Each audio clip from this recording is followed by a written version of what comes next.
আসসালামু আলাইকুম। আচ্ছা, সবার কাছে একটা জিজ্ঞাসা, জামাত ইসলামের আমির কি বুদাই?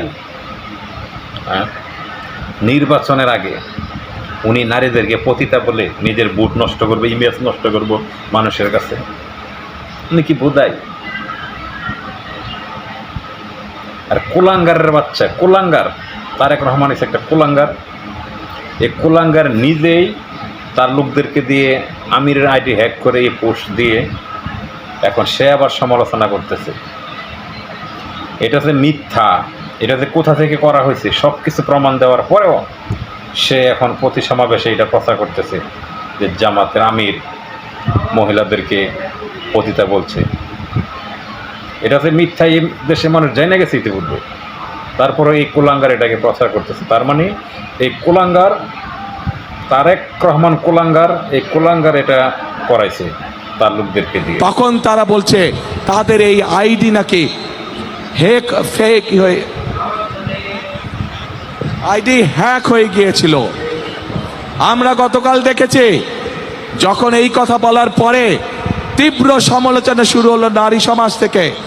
যখন এই কথা বলার পরে তীব্র সমালোচনা শুরু হলো সমাজের প্রত্যেকটি মানুষের কাছ থেকে, তখন তারা বলছে তাদের এই আইডি নাকি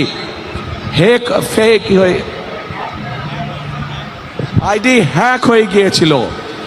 প্রিয় ভাই বোনেরা, এই বিষয়ে যারা বিশেষজ্ঞ তারা পরিষ্কারভাবে বিভিন্নভাবে বলেছে যে আইডি এইভাবে হ্যাক হতে পারে না।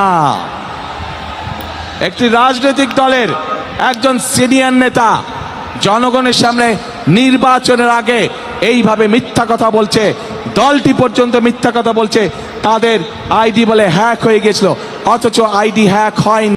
তখন তারা বলছে তাদের এই আইডি নাকি ফেক হয়ে। এই কুলাঙ্গার 2001 থেকে 2006 পর্যন্ত এই হাওয়া ভবন নামে এক ভবন তৈরি করে এর ভিতরে ব্যবসায়ীদেরকে নিয়ে চাঁদা না দেওয়ার কারণে সে এবং গিয়াসউদ্দিন মামুন তার বন্ধু যে অত্যাচার করছে মানুষের উপরে, এখন সে সাধু সাজতে আইছে। আসলে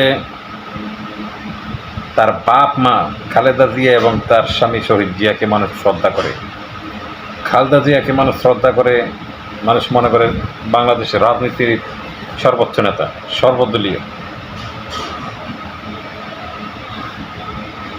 কিন্তু এই কুলাঙ্গার তার মায়ের যেটুকু সম্মান আছে এদেশে মানুষের কাছে পুরাটাই নষ্ট করবে।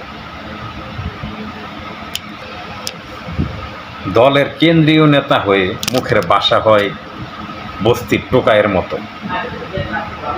সে ফ্যাক আর হ্যাক এটাই বুঝে না, গণ্ড মূর্খ কোথাকার।